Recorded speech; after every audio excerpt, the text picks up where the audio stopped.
el querido Jonathan Pérez, que ya llegó también para hablar sin censura y tratar de analizar todos estos temas. Hay mucha carnita, mi querido maestro Jonathan Pérez, ¿cómo estás? Te abrazo. Por cierto, también diciéndole a la gente que en unos minutos enlaza Jesús Ramírez Cuevas, coordinador de asesores de la presidenta Claudia Sheinbaum Pardo, y el vicepresidente de la mesa directiva de la Cámara de Diputados, Sergio Gutiérrez Luna. Hoy tenemos casa llena, mi querido Jonathan. No, hombre, pues hay que apresurarnos, mi querido Vicente. Pero me da mucho gusto saludarte como cada jueves. Qué gusto verte y que todo vaya muy bien. Igualmente, tú dices por dónde le entramos, reforma electoral, Pues, lo que tú digas. mira, lo de la reforma electoral creo que está muy, lo hemos venido diciendo, está muy definido. Y yo sostengo que la resistencia que estamos viendo de parte de la derecha respecto a esta reforma tiene que ver con una cuestión incluso existencial, ¿no? La reforma electoral significa, va en juego mucho su existencia. Y entonces por eso es que ellos están muy resistentes, ¿no? Ante este mínimo básico de democracia legal que se está poniendo, que además creo que es justo y necesario porque nuestro país nunca ha tenido democracia institucional, nunca se ha generado desde las instituciones la democracia. La democracia la hemos construido y la hemos generado nosotros como pueblo, pero se necesita una base legal mínima de condiciones para garantizar que esta democracia que el pueblo hizo suya en el 2018 y reiteró de forma abrumadora en 2024, pues tenga una base legal de reglas muy básicas que no podemos continuar o que se tienen que renovar porque no podemos continuar con el mismo modelo antidemocrático que se instauró y se impuso desde el salinismo. La democracia que tenemos nosotros es la democracia de Salinas, la democracia del fraude electoral, la democracia de 1988, de la simulación de los fraudes institucionalizados. Esto no puede seguir así. El sistema de partidos políticos no puede continuar como está porque ese sistema de partidos políticos no representa en lo más mínimo la voluntad popular. Y si la democracia es el poder del pueblo y para el pueblo, entonces hay un grave problema. Por eso es que se necesita restaurar y construir o reconstruir un modelo de democracia distinta y un modelo de partidos completamente distinta. Por eso es que hay tanta resistencia de propios y extraños, porque esta reforma, pues sí pone en riesgo la existencia de estos partidos, sobre todo de los partidos de la derecha o de la llamada oposición.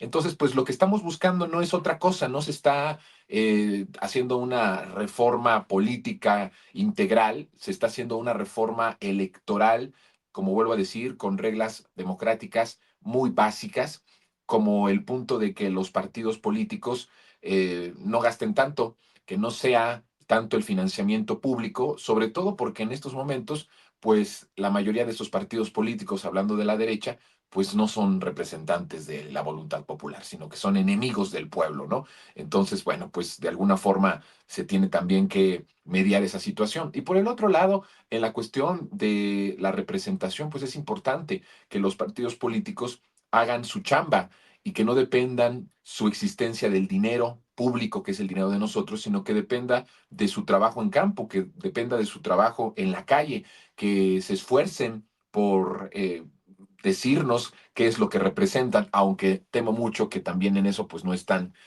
muy preocupados porque la gente sabe qué es lo que realmente representan y la gente no puede volver a votar en contra de sí misma como sucedió en algún tiempo o como en algún momento a través del fraude se impuso. Y entonces pues está muy claro. Con respecto a los aliados, pues es una disyuntiva que me parece sensacional, que las declaraciones ahora de muchos de esos actores ya están alineados a la narrativa de la derecha, ¿no? Como que los diputados o los legisladores del PT y del Verde Ecologista están diciendo que esta reforma pone en peligro la democracia, pues entonces ya está, es como si estuviéramos escuchando a Lito Moreno, a Lili Telles, a Jorge Romero. Eso es lo grave, ¿no? Creo que podrían ser sinceros en decir, oigan, esta reforma amenaza una cuestión de interés partidista, no de interés nacional, no de la democracia, perjudica mis propios intereses individuales. Bueno, serían honestos y creo que hasta los reconoceríamos que estuvieran hablando con esa honestidad, pero tanto han llegado ya a defender sus propios espacios, sus propios intereses, que son legítimos, pero hablando ya en las mismas narrativas que la derecha diciendo esta ley, esta reforma de la presidenta Claudia Sheinbaum amenaza la democracia. Híjole, Eso sí es grave, eso me parece que sí es una traición. Pueden defender sus intereses partidistas, creo que de otra forma, de manera honesta, pero no con las narrativas tramposas y mentirosas de la derecha, porque lo que menos hace esta ley o esta reforma es atentar contra la democracia, sino más bien hacerla mucho más popular, mucho más cercana a lo que la gente quiere. Y eso entonces me parece que utilizar narrativas de derecha no es buena idea para el PT, ni es buena idea para el Verde Ecologista. Es una recomendación con mucho cariño para ambos partidos, ¿no? Y que los estamos viendo y que al final se quedarán exhibidos en el momento en el que voten a favor o en contra de esta reforma y que su voto decida si pasa o no pasa esta reforma que se está planteando. Y por otro lado, Vicente, yo quería tratar un tema rápidamente, si me lo permites, respecto a lo que va a pasar respecto al 2027, que ya estamos viendo una configuración, al menos de declaraciones, que todavía son las primeras declaraciones, pero que creo que podrían ir definiendo cómo va a ser la competencia electoral para el próximo año, que es una de las elecciones gigantescas, ¿no? Muchas gubernaturas, se cambia evidentemente también los congresos en muchos estados y el más importante, pues creo yo, la Cámara de Diputados. Y que en el caso de la Cuarta Transformación, tendríamos que estar buscando de nuevo el plan C, que se vuelva a tener la mayoría calificada.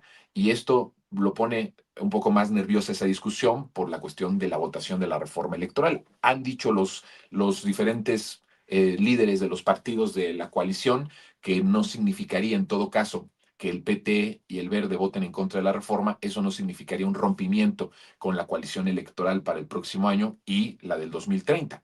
Veremos, eso es importante. Lo que sí es, creo que tendremos que subrayar es que como nunca antes es imprescindible, es necesario que el 2027 volvamos a dar la mayoría calificada a la coalición gobernante, a la coalición de la Cuarta Transformación, porque en los últimos 3 años o la segunda mitad del sexenio de la presidenta Claudia Sheinbaum se necesita esa mayoría calificada para continuar con las reformas constitucionales que vendrán en el último tramo del sexenio de la presidenta Claudia Sheinbaum. Y en el caso de la oposición, el PAN ya adelantó y batió fuertemente al PRI y cierra las puertas inicialmente, porque sabemos que estos pueden cambiar de decisión en cualquier momento, pero de inicio cierra la puerta Jorge Romero a una alianza con el PRI para el 2027. Lo que está haciendo, lo que va a hacer el PAN es un experimento bastante riesgoso que, sin embargo, podría salirles bien en el sentido de que han perdido mucho con la coalición priista y creo que lo poco que ganen lo podrían ganar solitarios y eso es a lo que le están apostando. Si de por sí vamos a ganar muy poco, que no nos lo repartamos con el PRI, ¿no? Que además sigue teniendo más negativos que el PAN, aunque ya están compitiendo, ¿eh? Ya casi se emparejan los mismos negativos del PAN y del PRI. Aún sigue estando arriba en imagen el PAN y eso les da un margen para hacer un experimento. Lo que van a hacer es 2027, vamos solos, vemos qué tanto podemos acaparar lo poco que ganemos, pero que sea nada más para nosotros, sin tener que compartirlo con otro partido y menos con el PRI. Y esto nos va a dar una idea, porque así lo declara incluso el propio Jorge Romero, hacia el 2030, cómo nos vamos a mover. Si de verdad el 2027 sale muy mal para el PAN yendo solo, no van a tener otra opción que buscar la coalición con Alito Moreno para el 2030. Pero si lo poco que ganen lo pueden repartir bien entre ellos, creo que lo van a pensar dos veces. Y ese es el planteamiento.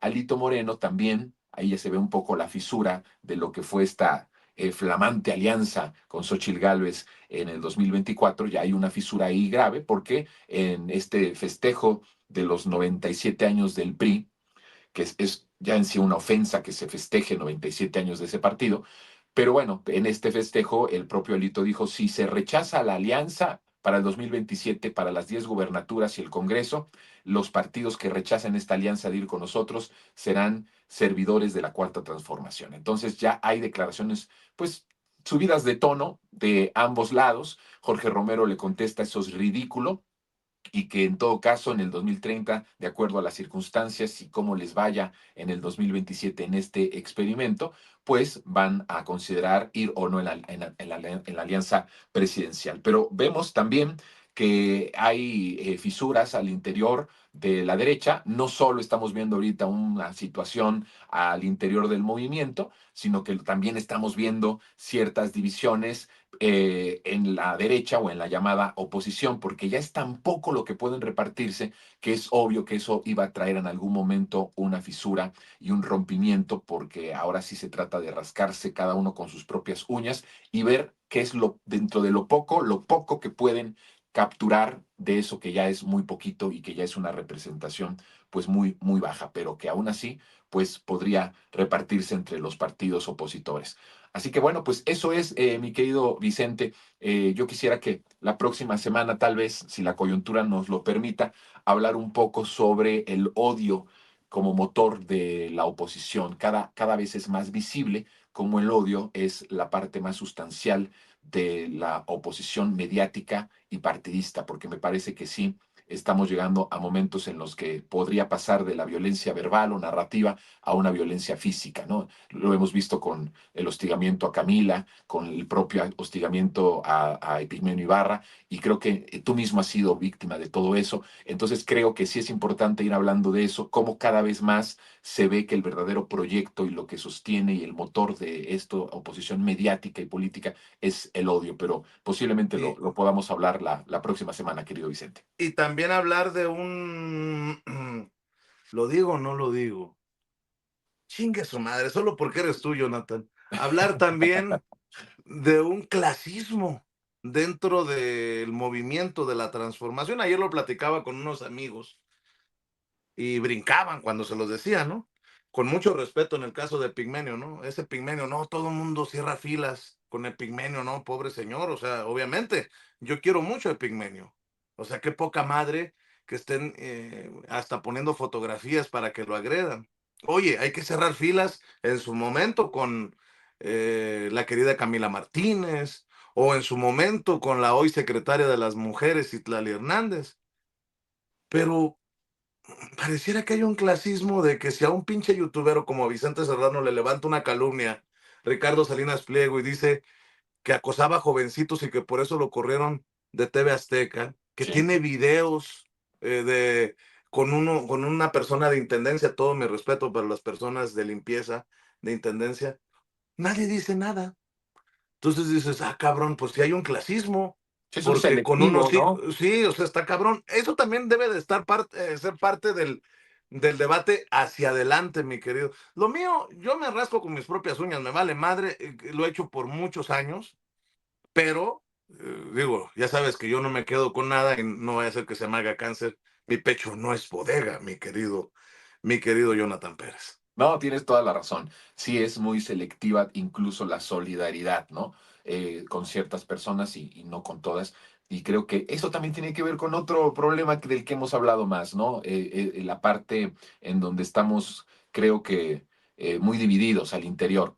Y eso hace que no podamos expresar, que más me parece algo terrible, ¿no? Que no podamos expresar abiertamente la solidaridad con nuestros compañeros, porque podemos tener, si tú quieres, alguna diferencia entre nosotros y en algunas cosas un poco más profundas y eso, pero cuando se trata de agresiones de la derecha a cualquiera de los que estamos en alguna trinchera para concientizar, para informar como tu trinchera tan valiosa y como la de tantos otros compañeros y compañeras, pues me parece que es importante terminar con esas diferencias porque cuando la derecha ataca, creo que todos tenemos que estar unidos y todos tenemos que estar en un mismo tono para defendernos. Si no lo hacemos entre nosotros, nadie lo va a hacer. Entonces creo que ese llamado también es importante, pero que nos lleva a otro tema que es más estructural, que tiene que ver con la unidad de, al menos de los que estamos en las trincheras de influencia, sea medios públicos, sea los medios alternativos, YouTube y